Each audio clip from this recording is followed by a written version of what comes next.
Au plan pendant. On ne bouge pas pendant le jingle. On ne bouge pas pendant le jingle, vas-y. Vous l'avez trouvé déprimante cette émission ou pas? Le journal des bonnes nouvelles. Voilà, et on remercie notre supporter qui nous a fait ce super jingle, je le trouve top, vraiment top. Franchement, ouais. Aux Il petits est oignons. très très bon. C'est pour ça qu'on le conserve d'ailleurs. Tout à fait. Il faudra juste qu'on ait un peu le temps de le travailler peut-être. Quoique j'aime bien l'idée Moi, j'aime bien. d'avoir quelqu'un en plan fixe. Pas forcément gros plan sur ma gueule, mais j'aime bien sinon. Bon bah allez Nico, c'est toi. C'est moi qui m'y colle. Ouais. Donc c'est le journal des bonnes nouvelles. On va commencer par une bonne nouvelle de mardi dernier, parce que l'OM est en Ligue des Champions. Bon, on s'en doutait déjà un petit peu, mais là le Conseil d'État a complètement validé le classement final. Bon, on ne sait pas encore si Toulouse et Amiens vont descendre, mais en tout cas, le haut du classement, c'est validé. Alors, certains esprits chagrins vont dire oui, mais on aurait préféré voir les matchs de foot, etc. C'est vrai, mais on aurait pu aussi éviter que le petit cœur de Jean-Michel pleure dans cette histoire. C'est vrai.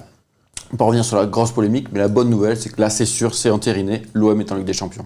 Ah, attends, sauf, on me dit dans l'oreillette, si le fair play financier décide que non. Bon, donc, du coup, on n'est pas tout à fait sûr encore. Bon, il y a très peu de chance. Normalement, très peu de chance. Jacques-Henri Hérault nous a bien dit, le fair play financier, s'il nous sanctionnait par rapport à la Coupe d'Europe, ce serait sur la saison d'après. Comme Trabzonspor. Donc ça, c'était ma première bonne nouvelle. D'accord, première bonne Comme nouvelle. une bonne nouvelle, on est sûr d'être en Ligue des Champions. C'est entériné. Deuxième bonne nouvelle, c'est les jeunes.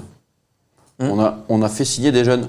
On voit le petit Hugo Bertelli avec Jacques-Henri Hérault. Donc là, ça c'est quand même une bonne nouvelle parce que c'est 6 jeunes qui ont signé. Camardine, Richard. Donc 6 jeunes ont signé et c'est des jeunes. Parce que des fois, tu as des mecs qui passent pro à 22 ans. Là, il y en a un, il va avoir 17 ans. Bertelli, il va avoir 17 ans en juillet. Il y a beaucoup de 2002, la génération de Liadji. Donc c'est beaucoup de jeunes qui ont signé. Et ça, c'est quand même une très bonne nouvelle de signer des jeunes. Après, ils vont a priori, comme nous disait Azir la semaine dernière, beaucoup jouer en équipe réserve la saison prochaine. Même si on a appris par l'agent de Bertelli que Villas-Boas a vraiment insisté pour le faire signer et qui veut le prendre en stage avec les pros cet été. Donc je pense que Villas-Boas, il va aussi s'appuyer sur le centre de formation. Ça, c'est quand même une bonne nouvelle pour l'homme. Très bien. Est-ce qu'il y a une autre bonne nouvelle? Troisième bonne nouvelle, c'est Fabrizio Ravanelli.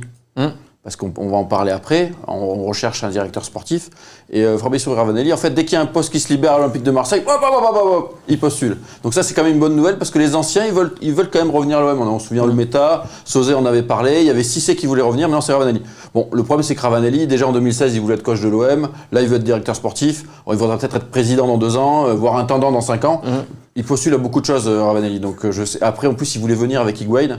Higuaín, il a 45 ans, il a un salaire 2 fois supérieur à celui de Strootman. Non, j'exagère un petit peu.